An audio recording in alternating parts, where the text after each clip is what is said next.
Baik, selamat malam.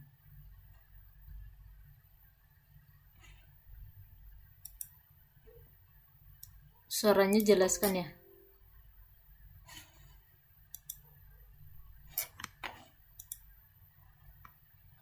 Masih 4 orang ya.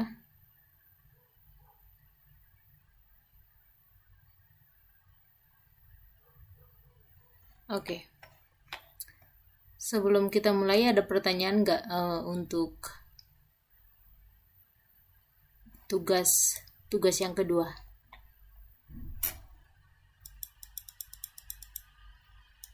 Tugas yang pertama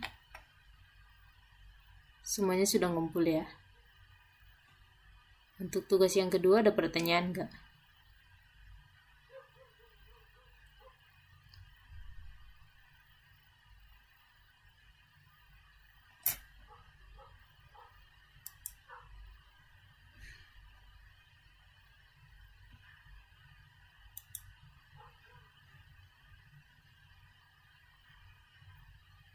Ada? Oke, jadi untuk tugas yang kedua sudah ada beberapa yang ngirim.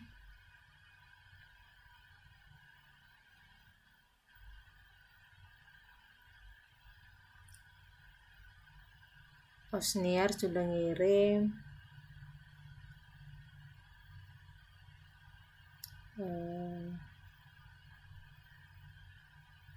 Fitriani juga.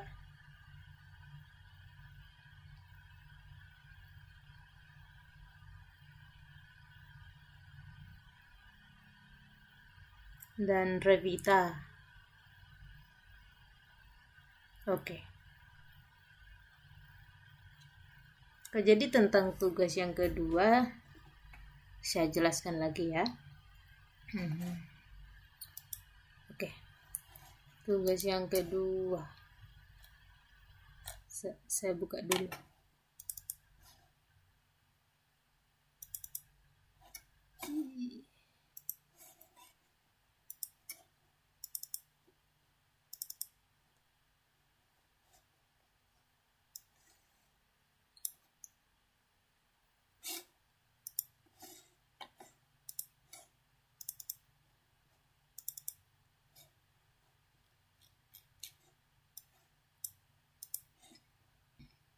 Nah, tugas yang kedua itu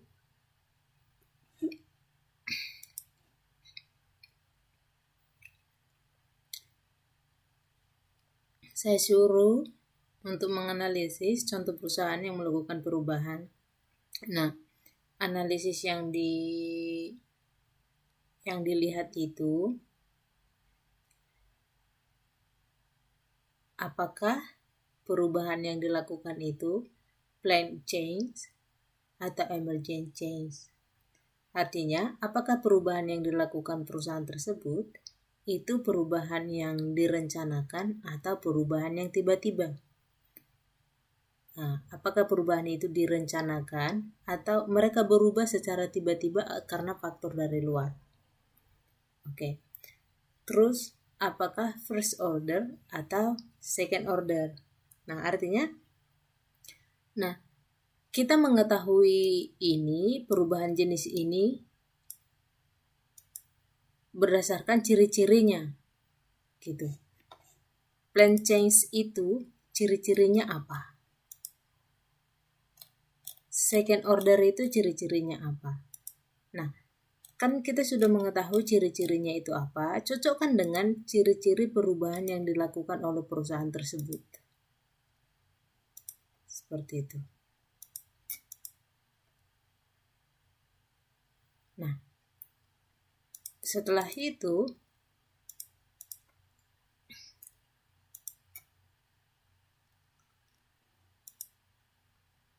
jadi nanti ada dua kesimpulan yang akan didapatkan. Ada dua kesimpulan yang akan didapatkan berdasarkan ciri-ciri yang ada pada perusahaan tersebut. Nah, kesimpulan yang pertama adalah bahwa perubahan yang terjadi dalam perusahaan tersebut apakah planned change atau emergent change. Kesimpulan yang kedua, perubahan yang terjadi pada perusahaan tersebut adalah first order change atau second order change. Tergantung ciri-ciri yang ada. Seperti itu. Nah,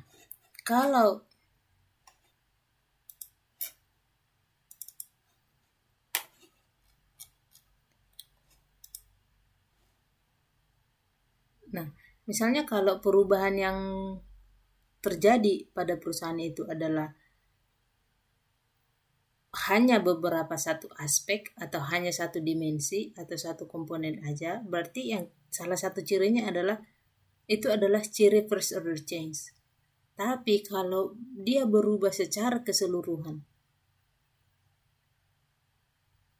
hampir semua perubahan, termasuk sikap, norma-norma, persepsi atau visi dari perusahaan itu, maka perubahan yang terjadi adalah second order. Jadi lihat ciri-ciri atau sifat-sifat dari perubahan itu, perubahan first order atau second order, lalu cocokkan dengan perubahan yang terjadi pada perusahaan tersebut. Nah, ya, saya ulangi sekali lagi. Jika perubahan itu dilakukan untuk berjalannya organisasi atau berjalannya perusahaan itu agar lebih lancar, nah, yang diubah itu hanya misalnya sistem dan proses dan strukturnya, berarti perubahan yang terjadi adalah perubahan first order change. Tapi jika yang terjadi adalah perubahan secara mendasar, secara fundamental, atau perubahan yang terjadi sangat transformasional, maka yang terjadi adalah perubahan second order. Nah, jadi disesuaikan. Nah,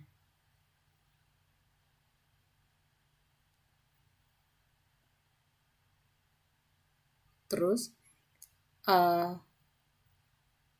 tentang perubahan planned change atau emergent change. Nah, jika perubahan yang secara yang direncanakan itu mempunyai tahap, misalnya tahap eksplorasi, perencanaan, tindakan, dan integrasi. Nah, jadi ada perencanaan dalam perusahaan itu sebelum mereka melakukan perubahan. Sementara emergent change itu perubahan secara mendadak, tidak direncanakan sebelumnya. Nah, contohnya itu banyak perusahaan-perusahaan melakukan perubahan karena faktor dari luar. Mau tidak mau mereka harus berubah, gitu. Nah, contohnya itu seperti apa ya? Seperti taksi ekspres sama Uber, yang dulunya itu mereka itu masih melakukan order konvensional. Artinya taksi Uber itu ketika kita mengorder taksi itu hanya melalui telepon dan atau booking secara via telepon gitu. Tapi setelah adanya taksi online seperti Uber sama Gojek atau Grab, secara mendadak atau mau tidak mau terjadi perubahan pada manajemen Bluebird atau taksi ekspres. Akhirnya mereka join, kalau ekspres itu join Grab, Uber itu Bluebird itu join Gojek gitu. Nah, mereka itu tidak melakukan perubahan secara direncanakan, tetapi perubahan secara tiba-tiba karena faktor eksternal, karena faktor dari luar. Contohnya seperti itu. Nah, banyak juga perusahaan-perusahaan sekarang dengan adanya kasus coronavirus sekarang melakukan perubahan yang sebelumnya mereka tidak merencanakan untuk work from home atau bekerja dari rumah. Tapi dengan adanya virus, mau tidak mau, perusahaan itu harus menerapkan kebijakan atau perubahan untuk bekerja dari rumah bagi karyawan. Salah satunya itu, apa yang terjadi pada perusahaan-perusahaan yang melakukan perubahan secara mendadak. Gitu. Nah, jadi tugasnya itu diambil ciri-ciri dari plan change atau emergent change, first order change, dan second order change. Lalu dicocokkan dengan perusahaan yang kalian analisis gitu. Lalu masuk pada dua kesimpulan nanti. Dua kesimpulan. Oke. Saya harap itu jelas ya tentang tugas. Masih 3 orang yang ngirim tugas yang kedua. Tugas yang pertama sudah semuanya ya.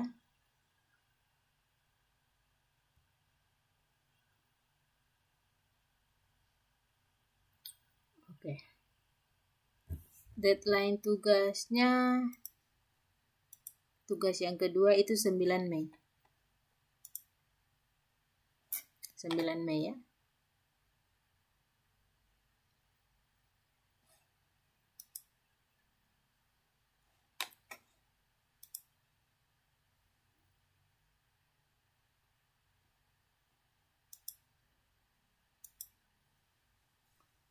Oke. Nah, jangan lupa ditulis tangan. Terus panjang tulisan itu 1-2 halaman. Tidak lebih ya. Tidak lebih dari 2 halaman. Difoto lalu dikirim ke Messenger. Bisa private message atau pesan langsung ya. Kasusnya itu bisa dari kelanjutan tugas yang pertama atau bisa juga kasus yang lain. Ya.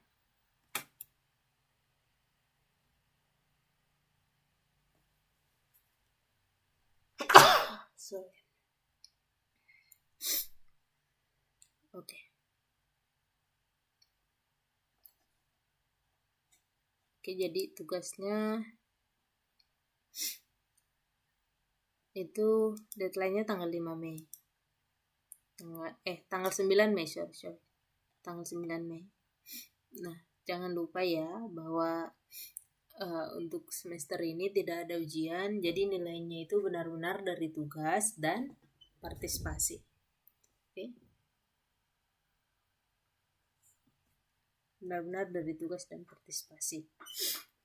Jadi tugasnya benar-benar dikerjakan ya. Benar-benar dikerjakan. Mengerjakannya itu setulus hati, jangan asal-asalan ya. Oke.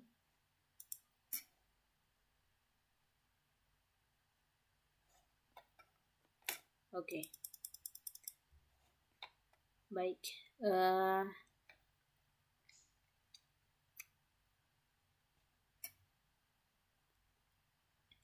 Sekarang kita masuk ke modul 4.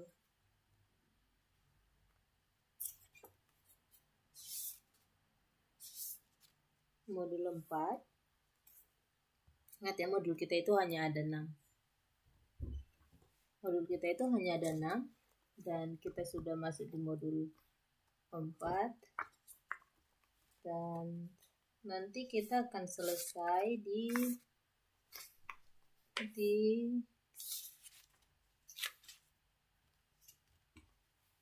tanggal 6 bulan 6.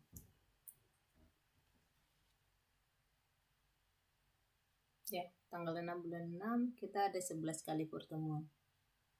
Oke.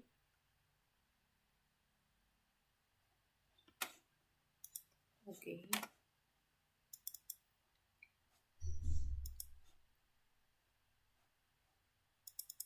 Oke, saya cek dulu.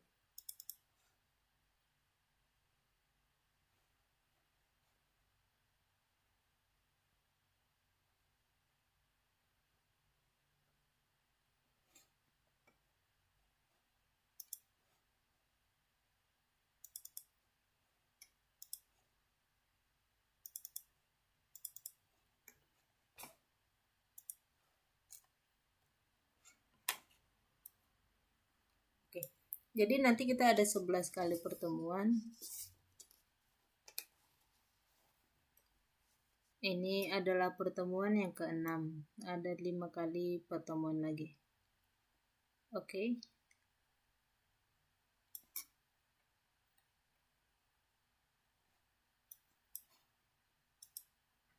Baik, kita lanjut ya. Nah,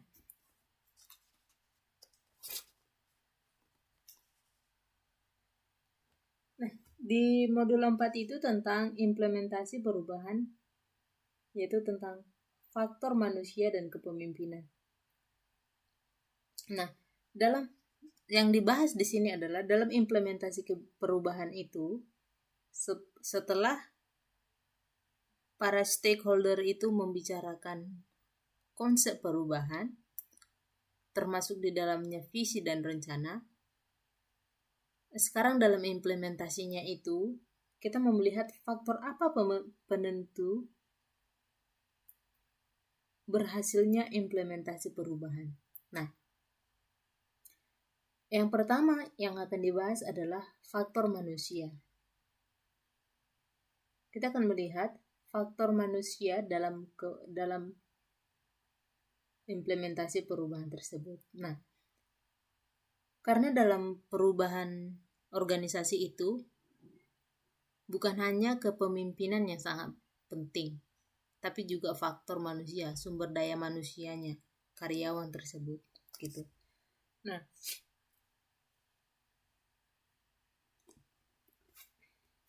jadi ketika bicara tentang perubahan dalam sebuah organisasi, yang paling penting adalah manusianya itu. Nah, ketika memutuskan untuk berubah, sebenarnya yang pertama sekali yang harus diubah adalah sumber daya manusia. Karena apa? Ketika atasan sepakat atau berinisiatif untuk melakukan perubahan, tetapi jika bawahan itu tidak siap untuk berubah, organisasi itu akan gagal untuk mengimplementasikan perubahan.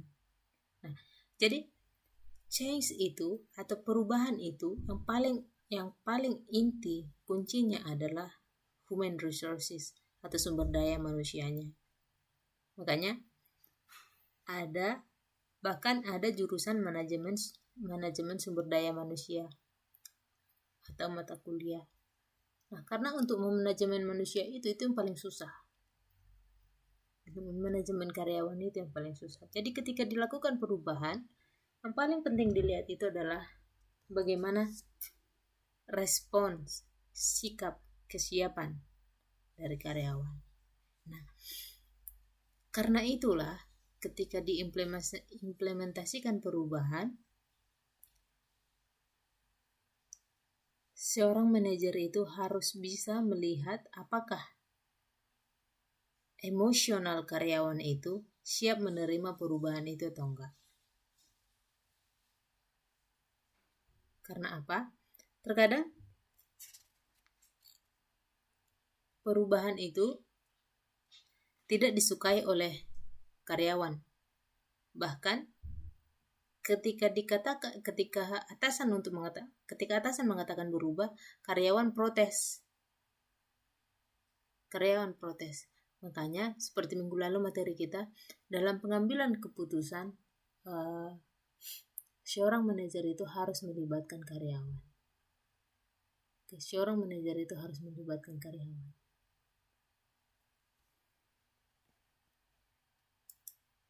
Oke. Dalam materi ini kita akan melihat 3 subtopik ini. Yang pertama, dimensi tersembunyi dalam perubahan. Apa dimensi yang tersembunyi dalam perubahan itu? Kenapa dikatakan tersembunyi? Kemudian yang kedua yang cukup penting, aspek emosi dalam perubahan. Ya, ayo. Kenapa dimensinya tersembunyi? Karena tidak terlihat ya. Terus aspek emosi dalam perubahan. proses transisi individu dan kontrak psikologis. Nah, ini yang mau kita bahas di sini. Karena dalam faktor manusia itu, dampak perubahan terhadap karyawan itu banyak yang tidak terlihat. Banyak yang tidak terlihat dimensinya. Sementara seorang manajer itu hanya membuat kebijakan berdasarkan apa yang terlihat.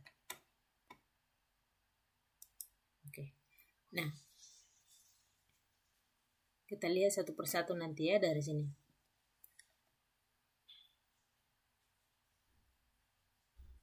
Oke, manusia itu merupakan pelaku utama dan faktor kunci keberhasilan atau kegagalan perubahan. 6 dimensi perubahan organisasi. Ini dimensi. Seperti yang kita katakan tadi, dimensi tersembunyi dalam perubahan. Oke, berdasarkan 6 dimensi ini, 1, 2, 3, 4, 5, 6. Ada reason, ada politik, ada inspirasi, ada emosi, ada mindset, ada psikodinamik. Menurut kalian dimensi yang mana yang terlihat dan dimensi yang mana yang tidak terlihat? Ayo. Dimensi yang mana yang tersembunyi dari ke-6 faktor ini?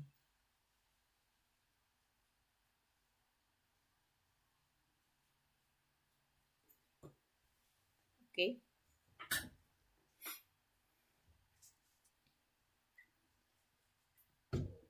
Oke. Ya, mindset. Yang tersembunyi itu mindset, ya. Yang tersembunyi itu mindset. Ini salah satunya mindset. Yang lain? Saya tanya, ya, yang tersembunyi itu dari 1, 2, 3, 4 ini, dan 6 ini yang mana? Oke. Politik.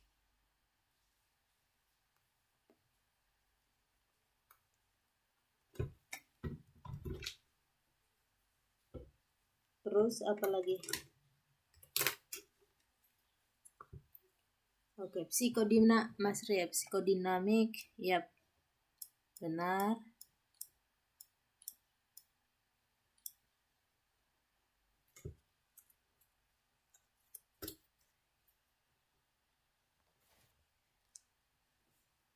Ada lagi?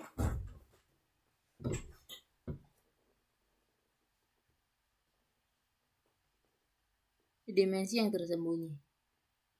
Yang mana aja? Ya, emosi.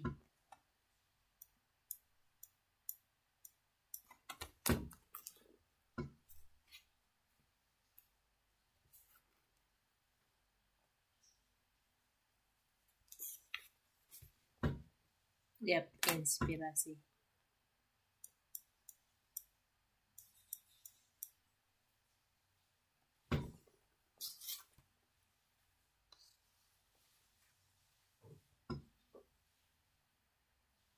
Oke, Ayu mengatakan bahwa yang dari ke-6 ini semuanya tersembunyi kecuali politik.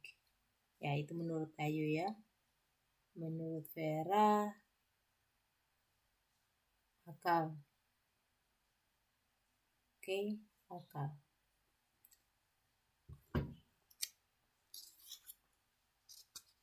Kemudian, nah, kita bahas satu persatu ya. Oke, saya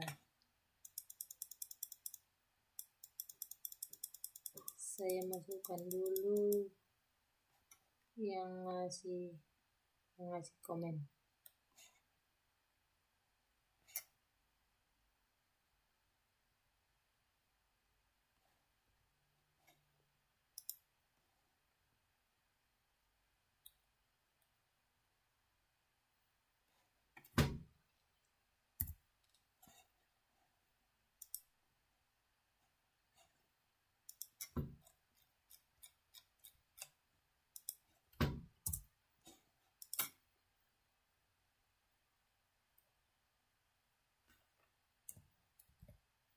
Oke. Nah, kita bahas satu persatu bahwa dalam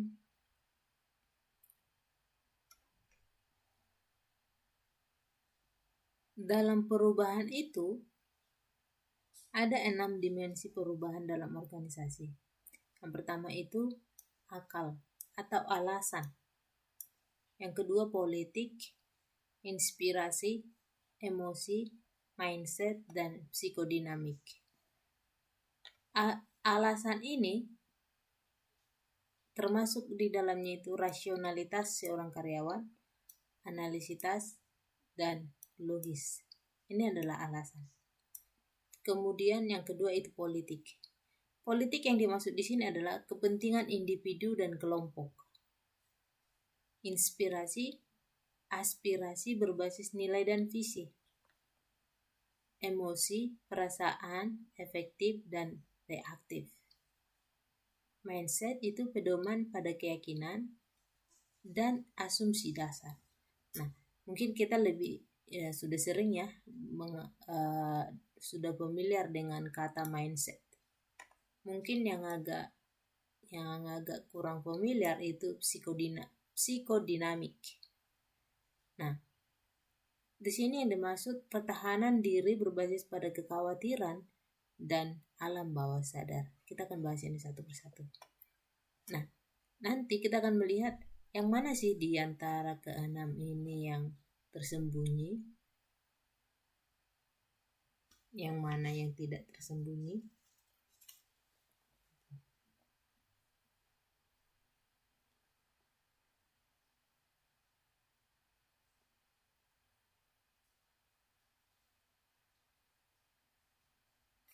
Nah, jadi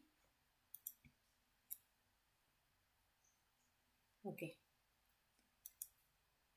Jadi ada satu orang ilmuwan mengatakan bahwa di antara keenam ini hanya reason atau akal yang bersifat terbuka. Selebihnya 1, 2, 3, 4, 5 yang lainnya ini bersifat tersembunyi.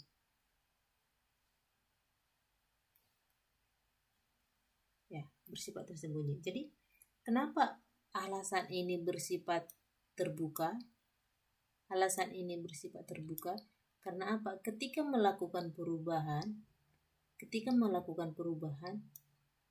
para manajer itu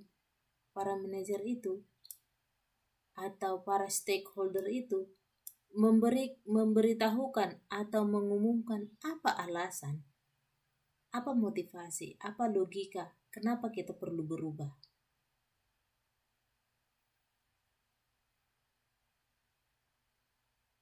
Nah, sementara faktor lain misalnya politik itu artinya kepentingan individu atau kelompok.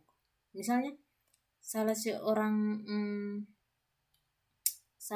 manajer misalnya, dia mempunyai kepentingan tersendiri kenapa organisasi itu diubah. Nah, apakah kepentingan pribadi dia, kepentingan individu dia itu diberitahukan ke publik? Kan enggak, dia akan menutup itu pada dirinya sendiri. Nah, sementara inspirasi dalam sebuah perubahan itu juga itu bersifat tersembunyi, nggak bisa kita lihat. Inspirasinya itu nggak bisa kita lihat. Nah, meskipun inspirasi itu berbasis nilai dan visi. Oke. Nah, begitu juga dengan emosi. Emosi para manajer atau karyawan yang terlibat dalam perubahan itu nggak bisa kita lihat, hanya bisa kita rasakan. Begitu juga mindset karyawan sebelum dan setelah perubahan itu nggak bisa kita lihat. Dan begitu juga itu psikodinamika ini contohnya itu tanggapan atau alam bawah sadar atau naluri karyawan gitu. Naluri karyawan. Misalnya misalnya nih, seperti yang contoh yang saya berikan tadi. Ketika supirnya Bluebird itu sudah terbiasa dengan pesanan melalui telepon, sudah terbiasa dihentikan oleh penumpang di tengah jalan. Nah, ketika itu sudah masuk dalam alam bawah sadar mereka. Tapi ketika ada perubahan yang secara tiba-tiba, diharuskan mereka itu untuk menerima pesanan melalui online. Nah, alam bawah sadarnya ini, psikodinamiknya itu, dinamika psikologisnya itu berubah. Nah, adanya kekhawatiran dari perubahan yang sudah terbiasa dengan pesanan manual, tiba-tiba dengan online. Dalam perubahan ini ada gejolak psikologis, itu yang disebut dengan psikodinamik, ya. Oke. Nah, kalau ini faktor, nah jadi kita bicara tentang kalau alasan perubahan ini, alasan rasional, analitik, dan logis ini bisa kita lihat ya. Dan para manajer itu memberitahukan atau mengumumkan alasan atau akal dibalik perlunya perubahan. Ya. Tetapi 1, 2, 3, 4, 5, kelima dimensi ini yang tidak terlihat ini perlu ditangani. Siapa yang menangani kelima dimensi ini adalah seorang manajer sebagai leader dalam perubahan itu. Oke? Nah, makanya di sini katakan tidak tertanganinya kelima faktor tersebut bisa menjadi titik awal gagalnya perubahan organisasi. Oke. Kelima faktor yang tersembunyi tersebut, kalau itu tidak tertangani, maka perubahan itu akan gagal. Nah, di satu sisi, manusia secara rasional akan mendukung perubahan. Tetapi di sisi lain, secara emosional, karyawan belum tentu memberi dukungan terhadap perubahan.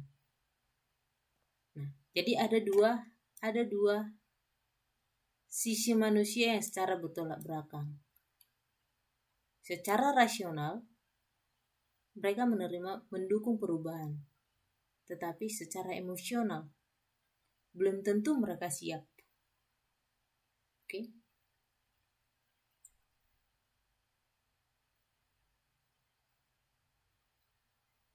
Nah, untuk menghadapi ini, apa yang dilakukan oleh seorang manajer? Maka, para manajer berhasil memimpin perubahan, mereka harus menggunakan alasan-alasan yang bersifat emosional di samping yang bersifat rasional. Nah, ya.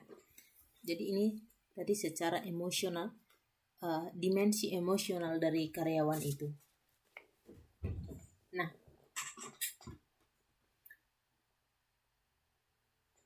Nah, kita tahu juga bahwa dalam sebuah organisasi itu kepentingan masing-masing individu itu berbeda-beda. Kepentingannya itu berbeda-beda. Nah, karena kepentingan masing-masing berbeda-beda, maka berpolitik di dalam organisasi sesungguhnya merupakan hal yang lumrah terjadi. Mengingat politik identik dengan kepentingan. Oke, jadi jangan lupa ya, ketika kalian menjadi seorang manajer, ketika stakeholder atau pemilik modal atau pemilik saham mengusulkan untuk melakukan perubahan, kalian harus pintar melihat politik di dalamnya. Oke. Karena jika suatu saat seorang stakeholder itu akan mengatakan, ya kita lebih baik menggunakan tenaga kerja robot daripada tenaga kerja manusia. Apa kepentingannya seorang penanam modal mengatakan seperti itu? Ya tentunya untuk mencari untung yang lebih banyak. Karena apa? Ketika menggunakan tenaga kerja manusia, maka upah tenaga kerja manusia itu lebih mahal ya dibanding tenaga kerja robot atau tenaga kerja mesin. Nah, bisa saja mesin menggantikan tenaga kerja manusia. Tapi misalnya kalian menjadi seorang manajer. Menjadi seorang manajer itu kalian mempunyai karyawan yang mungkin sudah bekerja dalam perusahaan itu sekitar 10, 15 bahkan 20 tahun. Dan karyawan tersebut dan kalian sudah dekat dengan karyawan, sudah dekat dengan tim tersebut. Dan bahkan karyawan itu mungkin aja tetangga kalian. Dan dengan adanya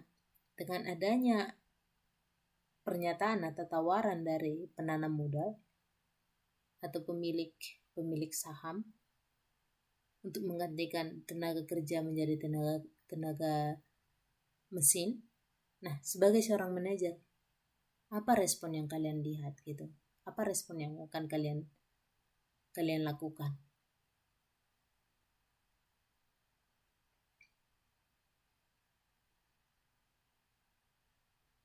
Nah, menurut kalian apa?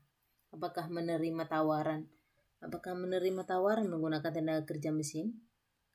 Atau pilihannya nih, apakah akan menerima saran dari pemilik modal atau pemilik saham untuk menggantikan tenaga kerja manusia menjadi tenaga kerja mesin, tetapi padahal karyawan itu sudah sangat dekat dengan kalian dan sudah setia pada perusahaan itu selama 10, 12, 15 tahun bahkan 20 tahun gitu. Atau mungkin saja karyawan itu tetangga kalian yang sudah sangat dekat, tetapi kalian harus memecatnya. Karena pekerjaan itu sudah digantikan oleh mesin. Nah, perubahan yang seperti ini, jika kalian menjadi seorang manajer, apa yang akan kalian lakukan?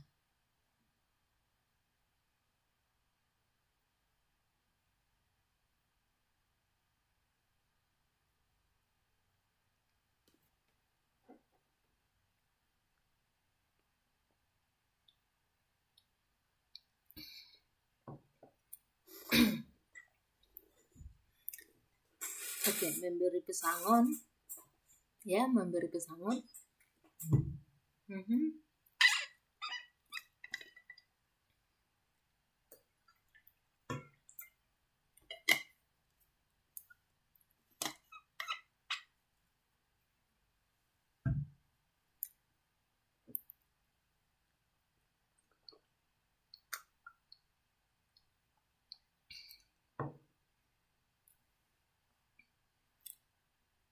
Oke. Kalau Betty mengatakan memberi pesangon dan tetap memecatnya.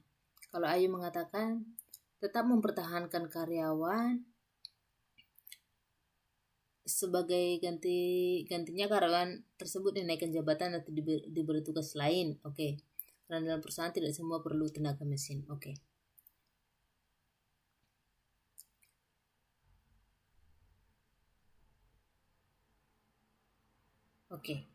Nah,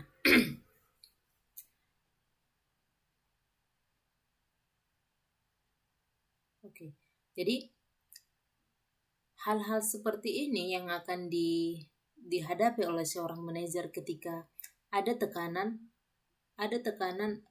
dari atasan atau stakeholder yang mengatakan kita harus berubah. Nah, dari atas mengatakan kita harus berubah, sementara dari bawahan, satu sisi dari bawahan mengatakan ketika dilakukan perubahan itu, maka karyawan atau bawahan itu akan protes. Nah, jadi sebagai seorang manajer, apa yang kalian lakukan gitu? Jangan hanya, makanya ada materi ini dimensi yang tersembunyi ini, kelima dimensi yang tersembunyi ini yang akan yang harus dihandle oleh seorang manajer. Ya, jelas-jelas alasan untuk berubah ini jelas ya, bisa dikemukakan ke publik, bisa dikemukakan ke karyawan atau kepada stakeholder. Nah, tapi bagaimana dengan kelima dimensi yang tidak terlihat ini? Bagaimana seorang manajer menghandle kelima dimensi ini? Seperti itu. Nah, oke. Ada Betty, Ayu, Puspa yang ngasih. Ada Betty dan Ayu yang ngasih tanggapan ya. Oke. Kalau Betty mengatakan tetap memecatnya dan beri pesangon. Kalau Ayu mengatakan mempertahankan karyawan dan karyawan itu dipindahkan ke bagian yang tidak bisa dikerjakan oleh mesin. Oke, kalau Lina mengatakan memberikan tugas atau pelatihan di bidang lain, tetap bertanggung jawab atas karyawan itu, dan tetap menggunakan perubahan mesin demi merubah kemajuan untuk perusahaan. Ya, nah, jadi saya mau kalian mulai memikirkan tugas seorang manajer itu apa sih? Gitu. Tugas seorang manajer itu apa? Apakah kalian tunduk pada karena kalian harus memposisikan diri sebagai seorang manajer itu ada di antara karyawan dan pimpinan. Pimpinan ini maksudnya pemilik perusahaan ya. Pemilik perusahaan atau stakeholder atau pemilik saham. Karena yang kita bahas di sini adalah tugas seorang manajer. Tugas seorang manajer dalam memanajemen perubahan. Nah, apa yang harus diperhatikan oleh seorang manajer? Ya, tugas seorang manajer. Nah, yang harus diperhatikan adalah dalam faktor manusia adalah ini politik, inspirasi, emosi, mindset, dan psikodinamika.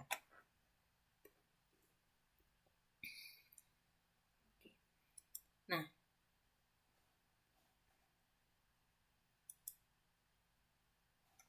oke. Nah, sekarang lihat ini.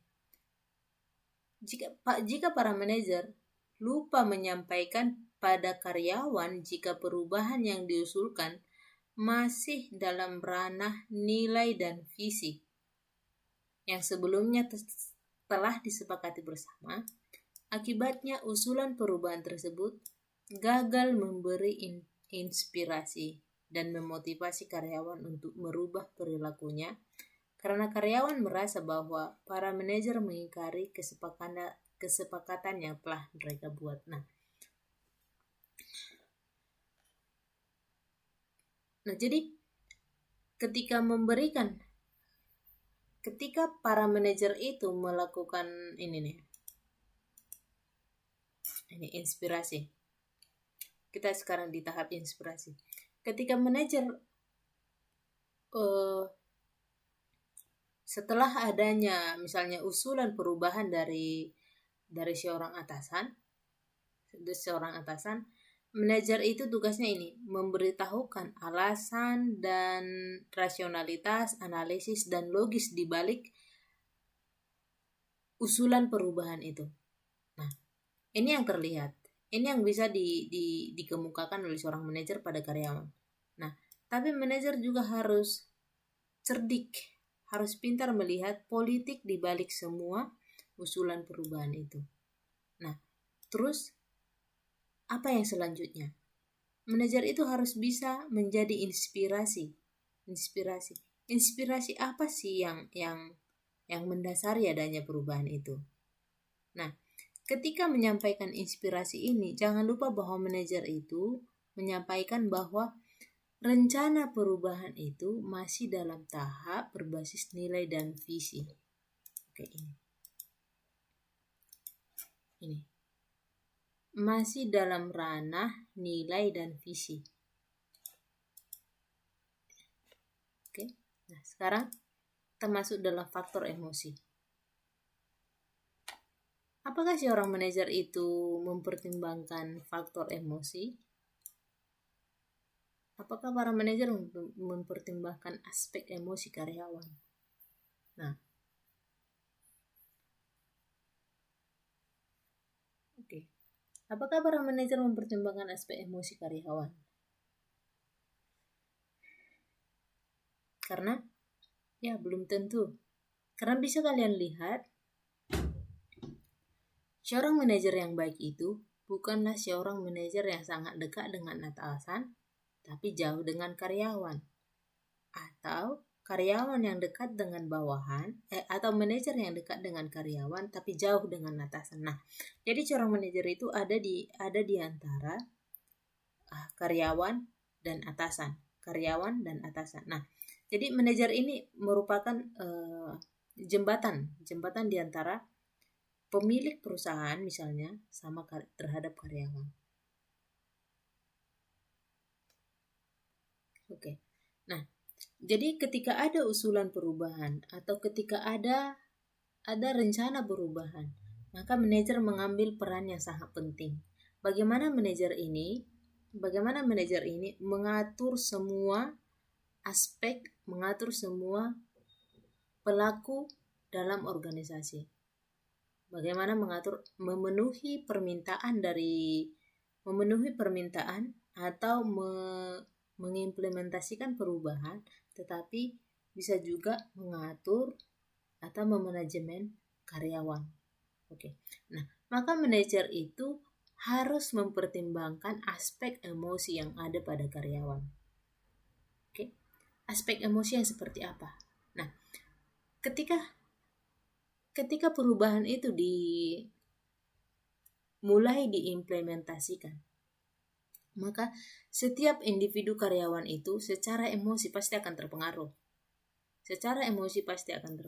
Nah, ketika emosi karyawan terpengaruh, apa sih respon karyawan itu? Apa responnya? Responnya yang terjadi, nah, kita lihat di sini. Ketika mendengar samar-samar akan terjadi perubahan organisasi, setiap individu secara emosional pasti akan terpengaruh. Akibatnya, meski perubahan itu sendiri belum terwujud, mereka mengekspresikan perasaannya dalam bentuk, nah, kita lihat ini ya. Yang pertama itu, ada yang sekedar mengabaikan. Tapi, sekedar mengabaikan sambil bersiap-siap mencari cara untuk membalas dendam jika perubahan tersebut betul-betul dilaksanakan. Nah, balas dendam yang seperti apa yang mereka maksud di sini? Ada yang bisa menebak?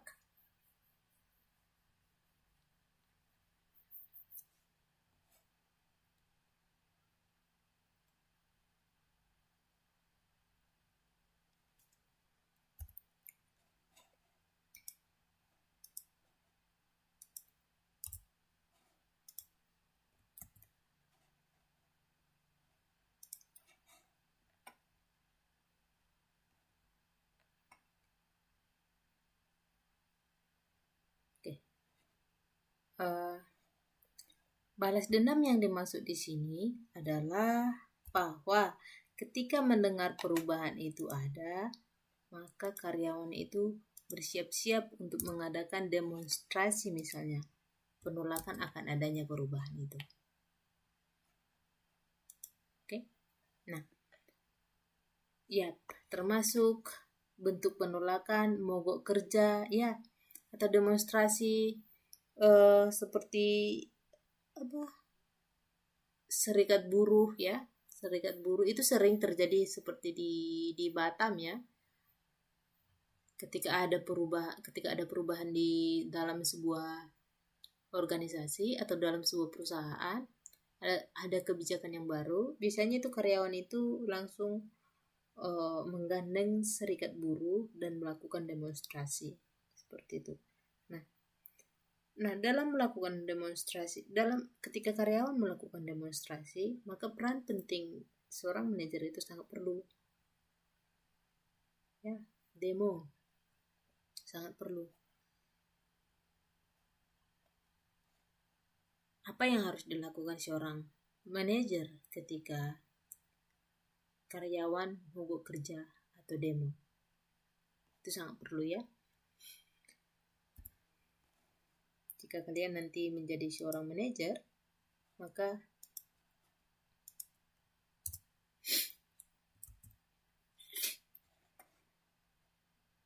itu penting. Nah, respon yang kedua adalah ada yang seketika menyuarakan ketidaksetujuannya. Jadi ketika masih mendengar samar-samar, respon yang kedua, ada yang seketika menyuarakan ketidaksetujuannya. Perubahan itu belum diimplementasikan, kebijakan yang baru itu belum diimplementasikan, tapi sudah ada karyawan yang sudah menyuarakan ketidaksetujuannya. Nah, respon yang ketiga, ada juga yang bersiap-siap pindah kerja karena merasa organisasi yang sekarang bukan lagi menjadi tempat yang layak untuk meniti karir. Ya, nah, jadi menjadi seorang manajer yang kalian handle adalah hal-hal seperti ini. Hal-hal seperti ini. Jadi ketika ada perubahan, nah, dan harus dibuat kebijakan yang baru, yang harus dihadapi adalah hal seperti ini. Nah,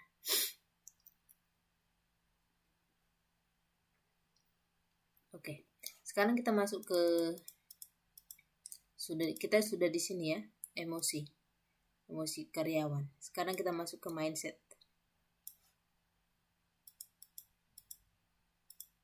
Oke. Sekarang kita lihat. Karena mengajukan ide-ide perubahan murni berbasiskan rasionalitas, seringkali para manajer justru lupa menyampaikan hal yang paling esensial dalam kehidupan organisasi, yakni mindset atau budaya organisasi yang terlanjur dijadikan landasan berpikir dan bertindak karyawan. Nah,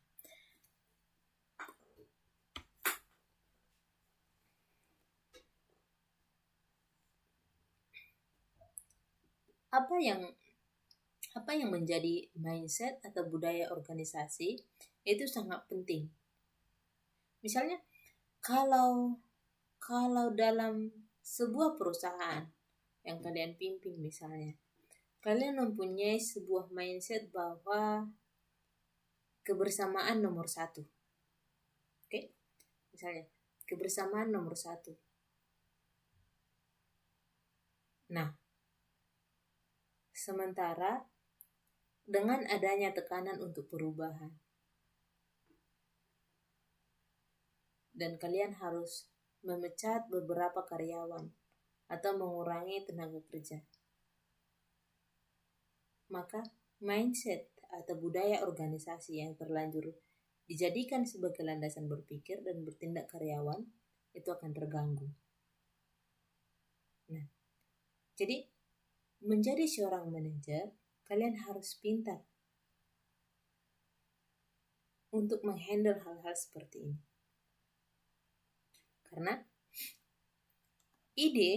Karena mungkin saja ide untuk perubahan itu memang berbasiskan rasionalitas. Untuk mencapai laba yang tinggi, kita harus menggunakan tenaga kerja mesin loh, bukan tenaga kerja manusia lagi. Tapi mindset atau budaya di perusahaan itu adalah persatuan. Nah, jadi bagaimana seorang manajer menghandle kedua hal yang bertolak belakang ini? Jadi menjadi seorang manajer itu tidak mudah, ya. Nah, sekarang kita masuk ke sini. Aspek yang keenam, yaitu psikodinamika. Nah, dalam batas-batas tertentu karyawan pun sadar akan kondisi tersebut. Namun, ketika kondisi tersebut diungkap secara terbuka oleh manajer, justru kesadaran karyawan yang menyebabkan gangguan dinamika psikologis mereka. Karyawan mulai sinis akan kemampuan para manajer, cemas, takut, dan ujung-ujungnya stres. Dampak langsungnya adalah semangat kerja dan kemampuan karyawan mulai menurun. Ya. Jadi seperti yang saya katakan tadi bahwa terjadi perubahan psikologis pada karyawan ketika adanya perubahan. Oke. Nah, misalnya seperti yang saya contohkan tadi, ketika seorang manajer harus melakukan tindakan perubahan, mengganti tenaga kerja manusia menjadi tenaga kerja mesin. Nah, yang sebelumnya manajer ini sangat dekat dengan karyawan, tetapi dengan adanya pemecatan, apa respon dari karyawan? Karyawan mulai sinis, cemas, takut, dan ujung-ujungnya stres. Ya, jadi itu yang disebut dengan psikodinamika.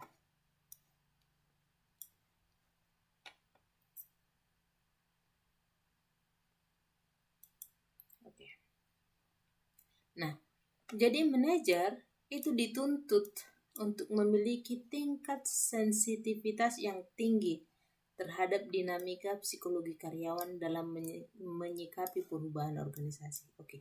Jadi, yang paling ditekankan adalah tingkat sensitivitas.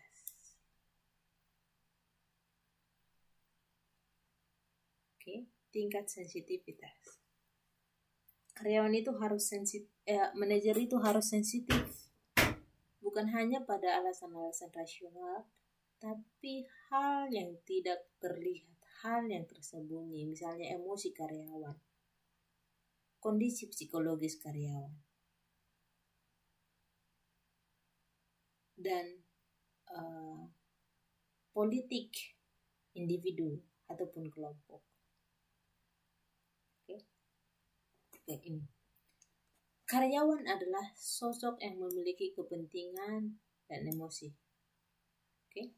Jadi ingat, karyawan adalah sosok yang memiliki kepentingan dan emosi. Jangan diperlakukan karyawan itu seperti robot.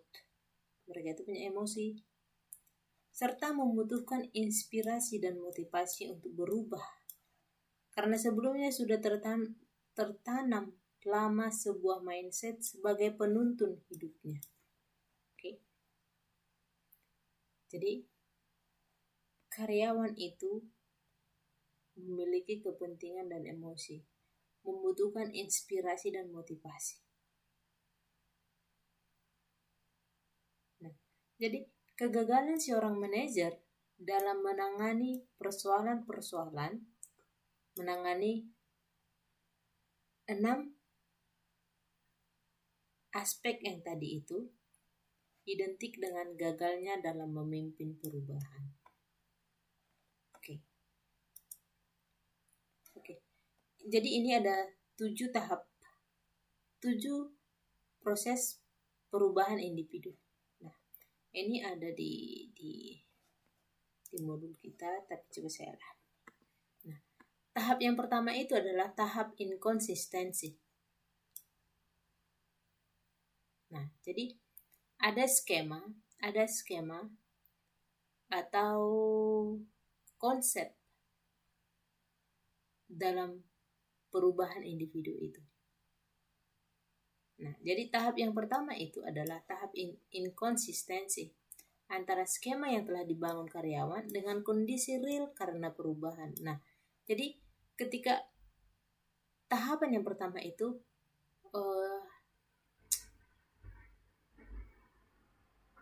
ketika perubahan itu mulai diimplementasikan,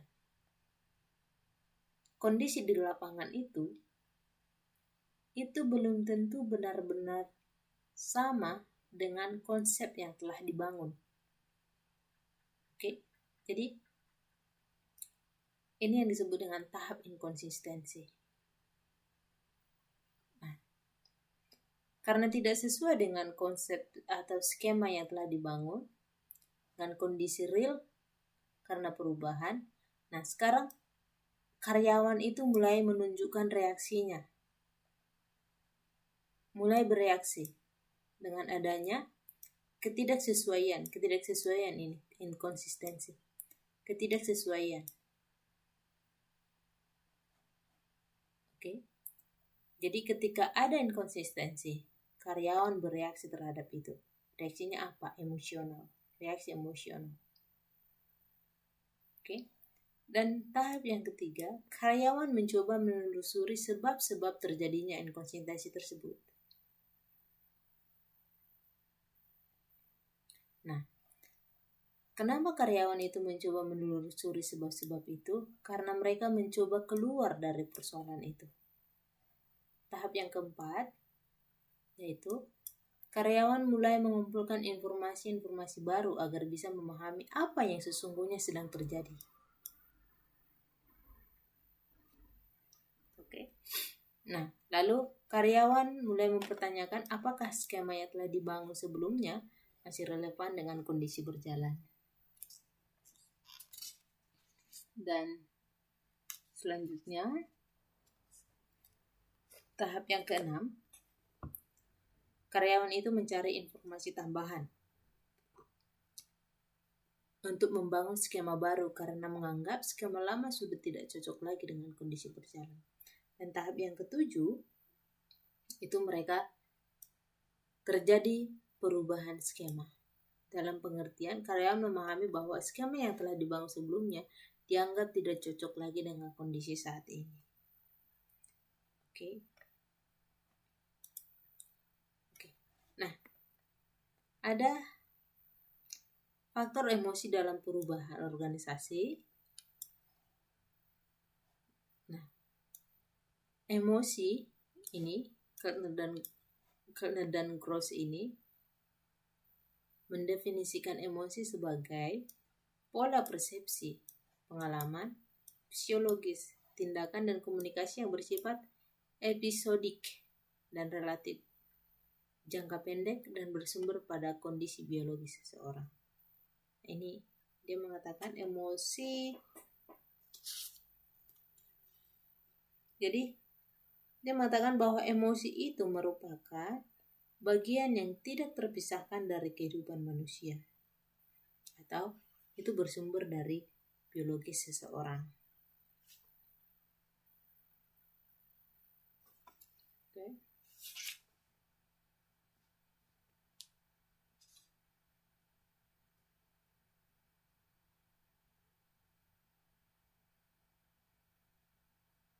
Nah, jika karyawan merasa, ini ya faktor emosi. Jika karyawan merasa bahwa perubahan yang terjadi akan berdampak negatif pada mereka, jika karyawan merasa bahwa perubahan yang terjadi berdampak negatif pada diri mereka, maka ini adalah dampaknya. Yang pertama itu adalah loss of attachment. Attachment itu apa? Attach.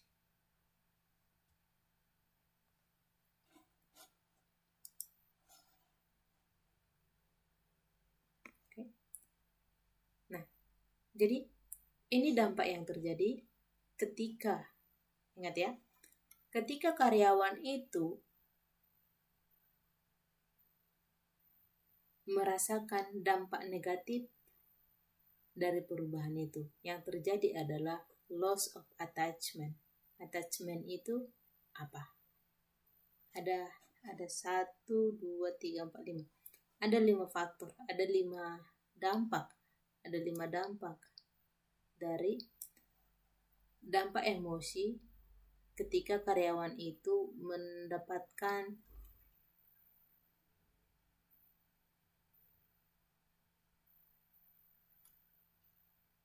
merasa mendapatkan dampak negatif dari sebuah perubahan.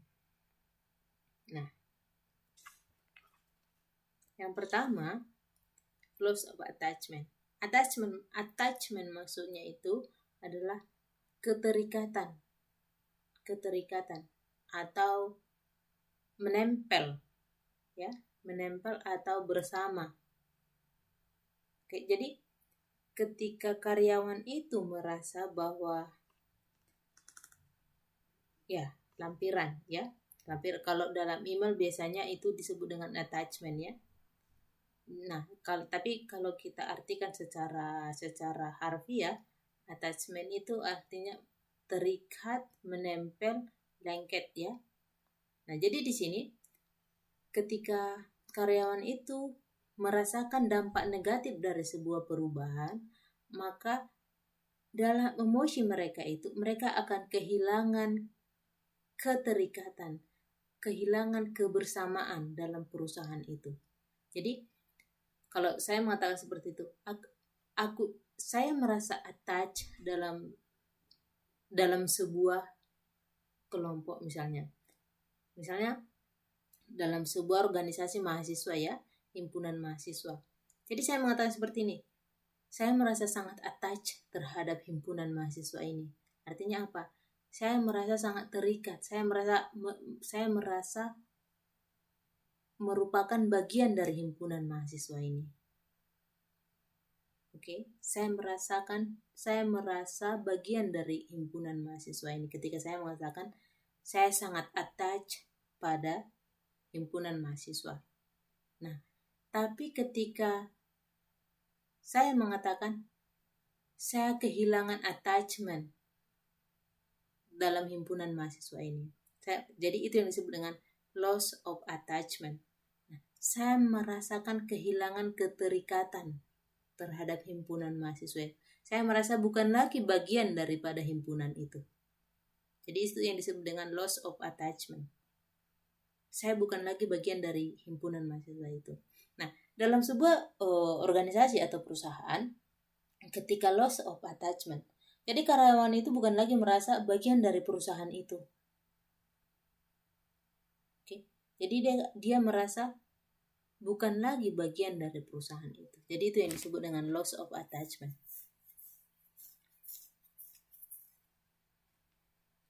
Nah, jadi kalau dia bilang, oh, saya sangat merasa bagian dari perusahaan itu disebut dengan attachment yang tinggi, bagian yang tinggi. Tapi ketika loss of attachment, dia akan merasa bukan lagi bagian dari perusahaan itu.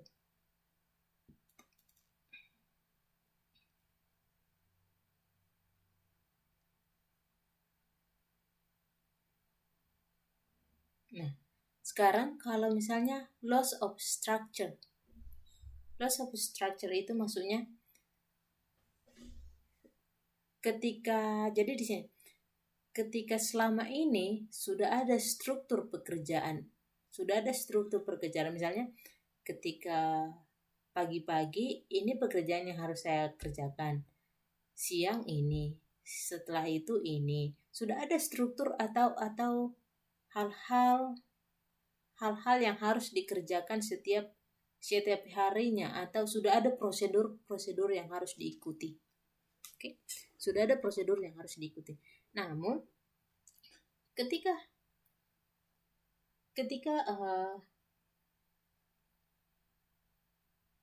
ada perubahan dan itu memberikan dampak negatif pada karyawan, maka mereka akan kehilangan struktur, aturan-aturan dalam melakukan pekerjaan tersebut. Step-step itu akan hilang.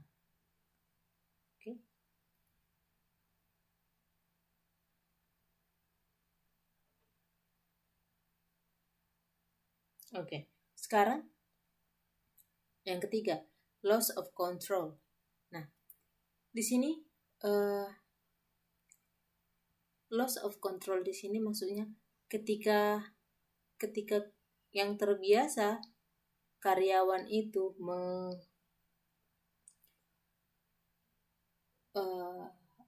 yang saya maksud adalah ketika karyawan itu terbiasa melakukan pekerjaan itu, dia bisa mengendalikan, dia bisa menghandle semua pekerjaannya, ya, dia bisa melakukannya dengan baik. dia bisa handle semuanya, dilakukan dengan terstruktur, bagus, terencana. Nah, tapi ketika adanya perubahan yang berdampak negatif pada dia akan kehilangan kontrol atas semua hal-hal yang biasa dia lakukan. Oke. Nah, biasanya saya biasanya setiap bulan, misalnya saya seorang akuntan, setiap bulan itu saya melakukan laporan keuangan, mengerjakan laporan keuangan. Nah, dalam laporan keuangan ini biasanya saya terima setiap struk pembelian nota belanja, gaji karyawan, semuanya itu biasanya saya handle. Nah, namun dengan adanya perubahan itu, saya tidak bisa lagi menghandle pekerjaan-pekerjaan ini. Saya nggak bisa lagi menginput nota pembelanjaan. Nah, jadi itu emosi yang ditimbulkan oleh perubahan. Jadi saya kehilangan kontrol atas pekerjaan saya. Terus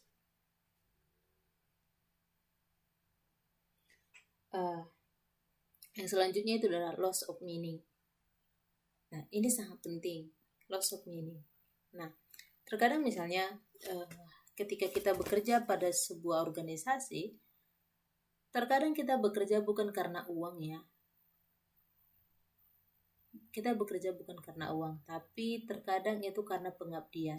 Nah, arti pekerjaan bagi kita, misalnya saya seorang guru, saya bekerja bukan hanya karena uangnya banyak gitu, tapi saya bekerja untuk mengabdi. Oke, jadi meaning dari pekerjaan itu pada saya itu adalah pengabdian. Arti dari sebuah pekerjaan itu pada saya adalah pengabdian. Namun ketika ada perubahan yang berdampak negatif pada saya akan kehilangan arti pekerjaan yang saya miliki tadi. Kalau yang sebelumnya saya bekerja untuk pengabdian, saya akan kehilangan itu. Saya akan kehilangan meaningnya itu, artinya itu. Nah, kalau mungkin bagi beberapa orang, saya bekerja di sini, misalnya saya bekerja di sebuah perusahaan karena saya sudah sangat nyaman di perusahaan ini. Nah, jadi arti pekerjaan bagi saya pada saat itu adalah kenyamanan dalam perusahaan itu. Namun ketika ada perubahan, meaning daripada kenyamanan itu akan hilang. Oke. Ya. Saya harap bisa saya harap itu jelas ya. Oke. Loss of future. Oke. Loss of future artinya kehilangan masa depan. Oke. Nah, jadi kehilangan masa depan yang dimaksud di sini adalah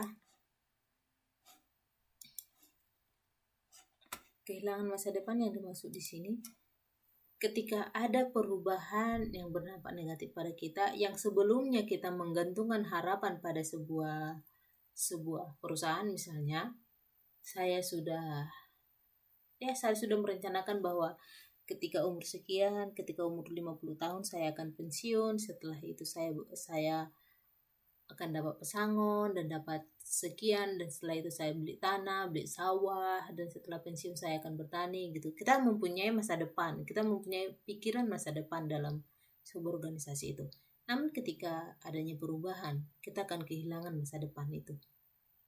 Nah, misalnya ketika kita di PHK, ketika kita memang nggak di PHK, tapi teman-teman kita sudah di PHK, maka kita akan mulai khawatir ya. Kita mulai jangan-jangan besok saya di PHK. Jangan-jangan besok-besok giliran saya. Nah, jadi ini yang disebut dengan loss of future. Oke, jadi ada faktor emosi yang terjadi ketika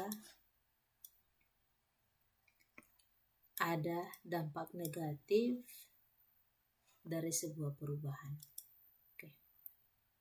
Nah, ini kemarin sudah kita bahas juga tentang Model tahapan emosi. Ini menurut Freeman. Nah, tahap yang pertama itu adalah penyangkalan. Jadi ketika ada perubahan itu, tanggapan karyawan itu yang pertama adalah penyangkalan. Nah, biasanya reaksi mereka itu, apakah kita dapat mengabaikan perubahan ini? Dapatkah kita tetap melakukan seperti biasanya? Nah, mereka berusaha menyangkal perubahan itu. Terus tahapan yang kedua itu, dapatkah kita mencegah perubahan ini? Itu adalah marah. Yang ketiga itu menawar. Dapatkah kita mengurangi akibat perubahan yang akan terjadi? Oke. Jadi coba bayangkan ketika cerita saya tadi, ketika perubahan itu mengganti tenaga kerja manusia menjadi tenaga kerja mesin. Menurut kalian, respon atau reaksi karyawan itu seperti apa? Nah, jadi reaksinya itu adalah yang pertama penyangkalan, yang kedua marah, yang ketiga menawar. Nah, yang keempat itu adalah depresi. Apa yang mereka pertanyakan ketika depresi? Perubahan-perubahan apa yang seharusnya dilakukan sehingga bisa tetap bertahan terus? Gitu.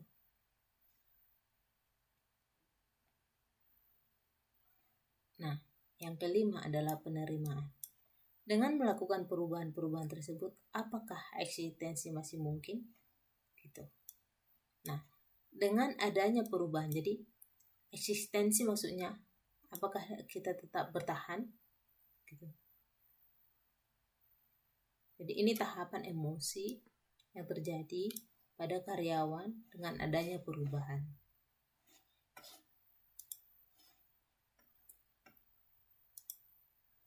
Oke, nah model tahapan emosi. Nah, kita lihat ya, dari bulan pertama sampai bulan ke-24, ini tahun kedua.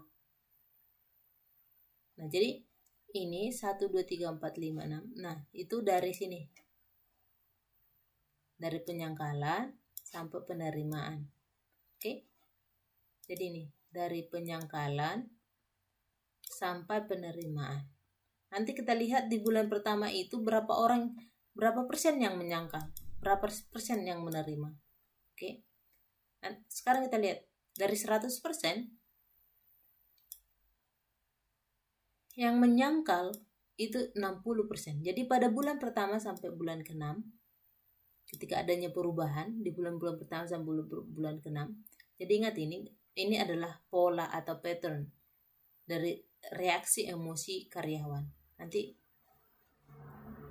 kalau kalian jadi manajer, ini yang akan kalian lihat bahwa pada bulan pertama sampai bulan ke-6 ada sekitar 60% karyawan itu akan melakukan penolakan. Sementara yang menerima itu hampir tidak ada. Oke. Nah, pada bulan ke-7 sampai bulan ke-12, ini adalah sekitar 1 tahun ya. Nah, lihat. Yang menerima itu yang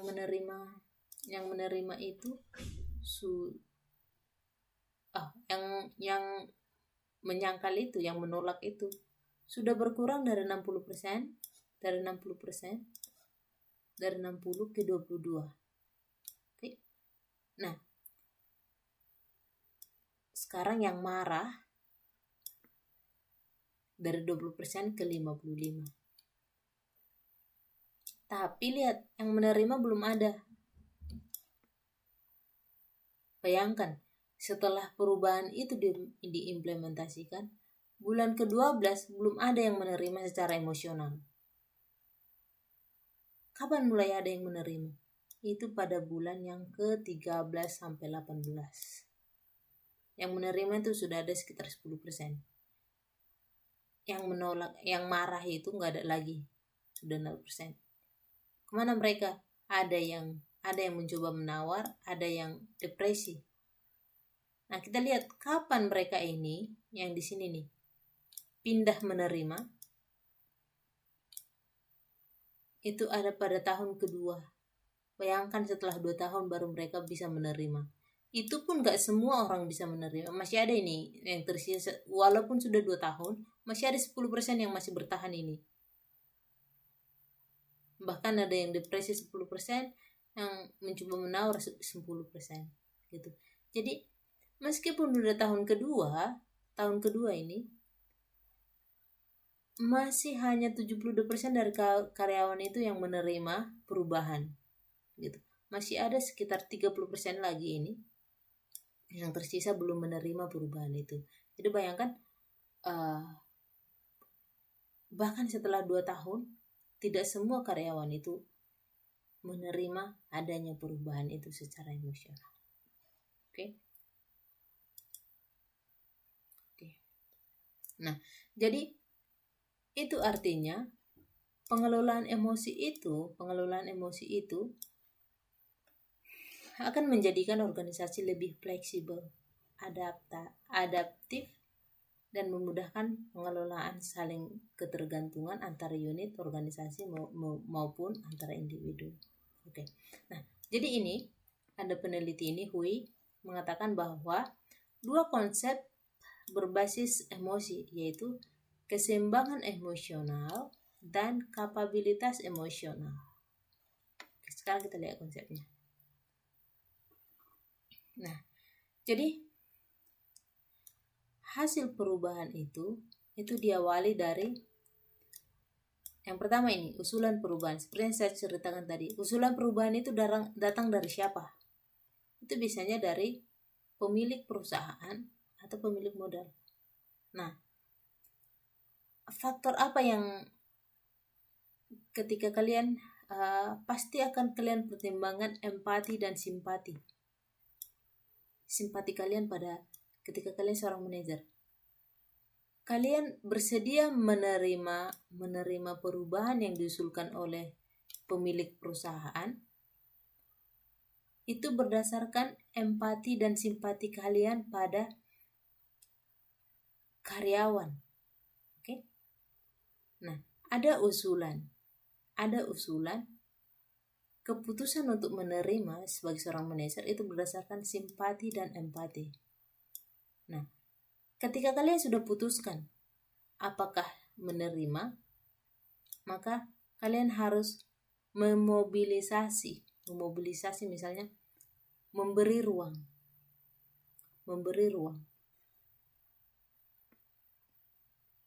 Dalam memberi ruang ini, kalian akan harapan yang ada itu seperti apa dan siapa yang disenangkan. Nah, maka ada hasil perubahan. Oke. Nah, setelah ada hasil perubahan, maka yang terjadi adalah pembelajaran. Oke. Nah, jadi ini salah satu respon atau respon emosi karyawan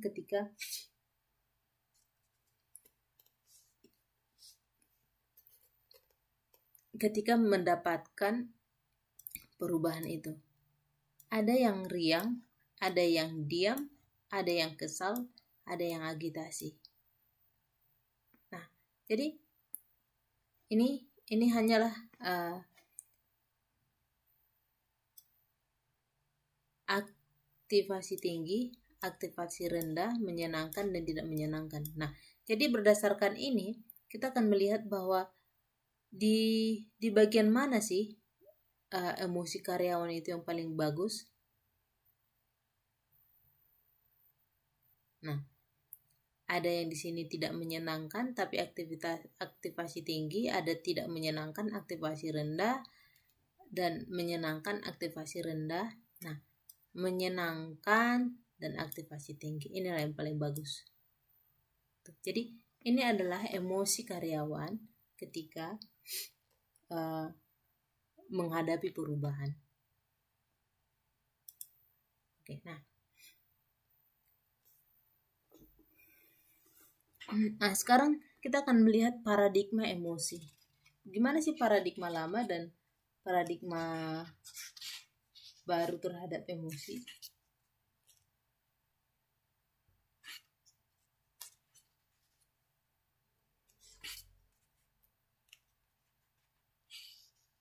Oke, jadi paradigma lama itu,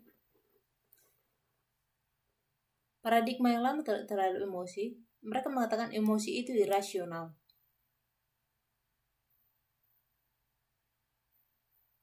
Emosi dan kognisi artinya emosi itu perasaan ya, kognisi itu pikiran, merupakan dua hal yang bertentangan. Ini paradigma lama, cara pandang yang lama.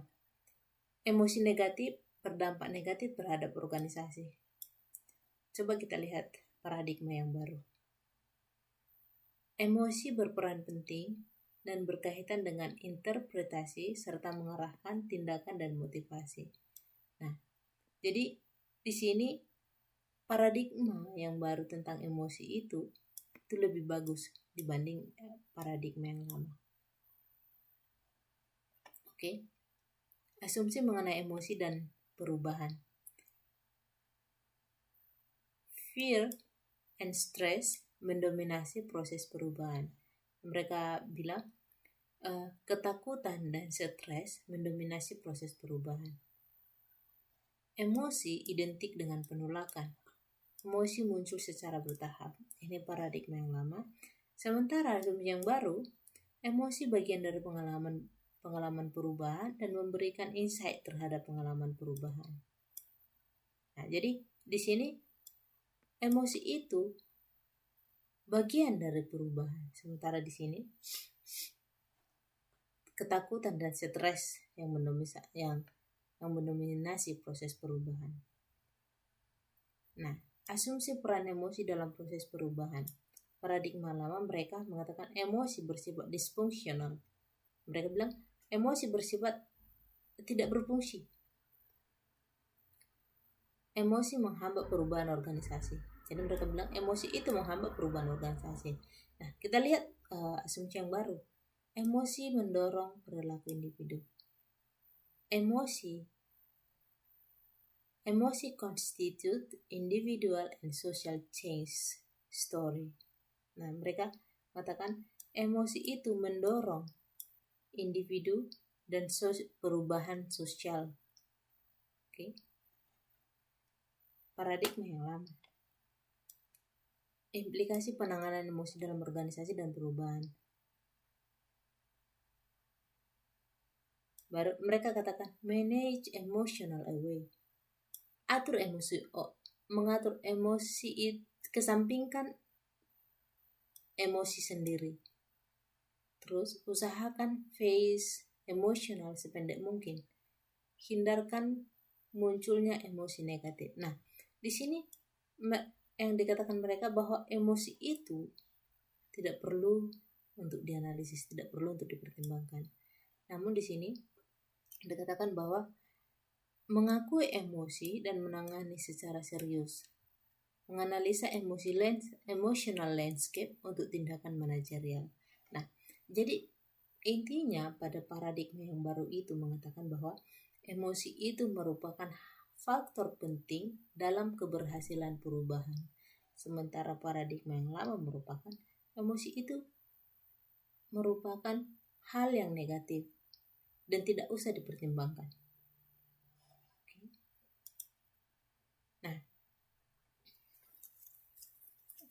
Dampak perubahan organisasi terhadap kontrak psikologis.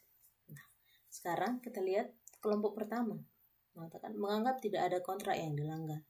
Kelompok kedua merasa tidak ada kontrak yang dilanggar.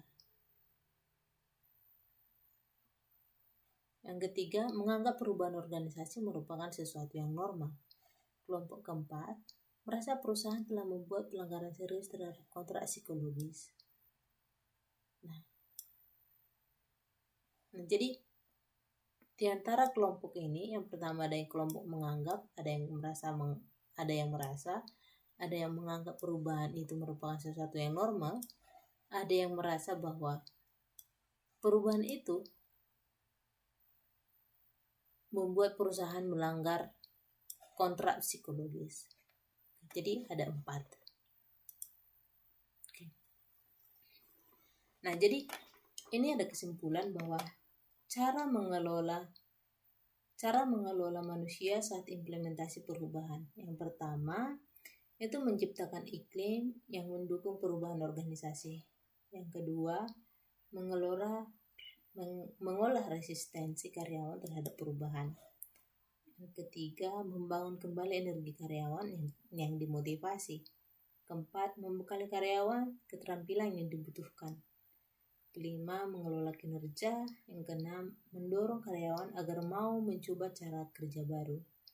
Ketujuh, menerapkan perbaikan berkelanjutan. Yang kedelapan, memastikan bahwa load pekerjaan dikelola secara efektif. Oke, jadi ini materi kita tentang malam ini ya, tentang faktor manusia dalam implementasi perubahan. Yang paling penting adalah mempertimbangkan faktor emosi dalam pengelolaan perubahan. Oke, ada pertanyaan sejauh ini?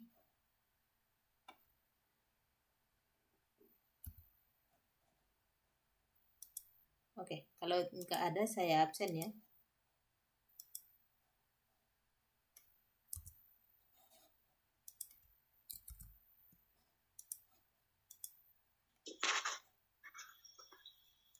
Ya.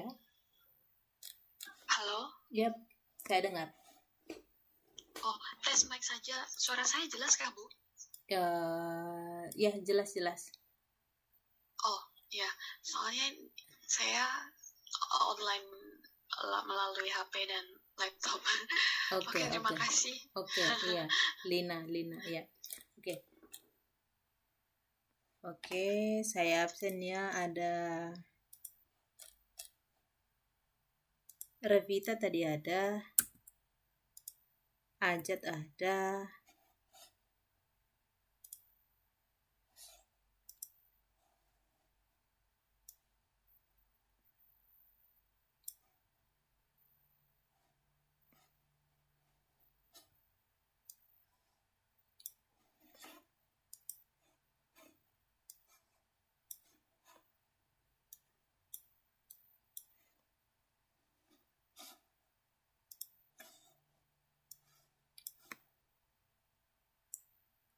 Ajat ada. Terus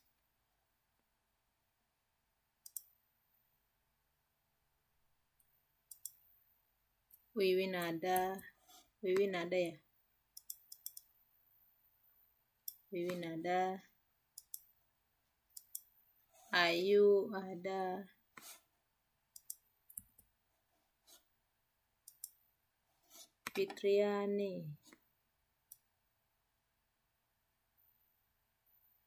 Fitriani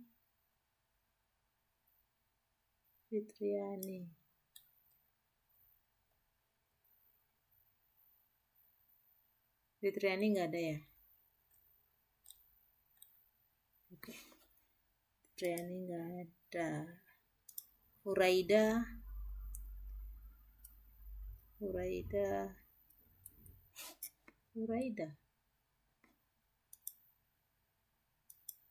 Oh, Huraida ada.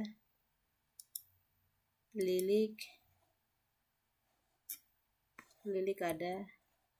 Mas Ria ada. Osniar ada. Saiful ada.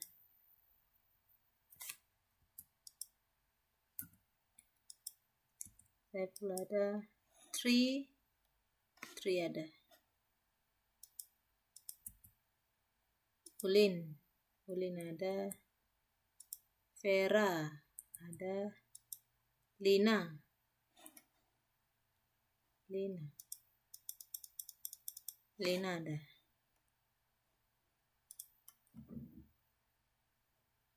Lina ada. Eti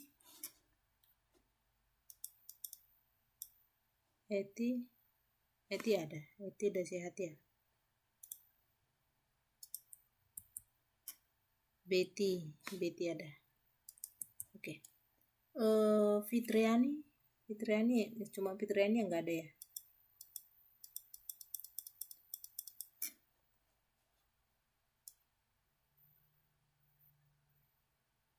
Oke, Fitriani.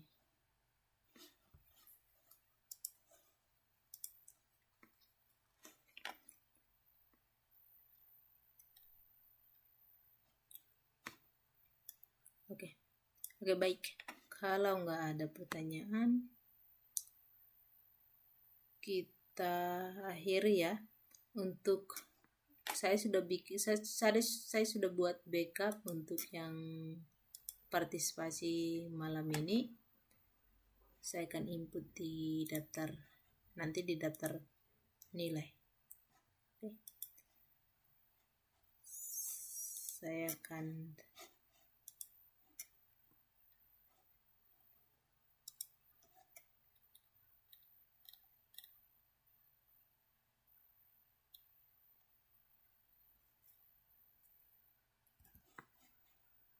masukkan nanti dalam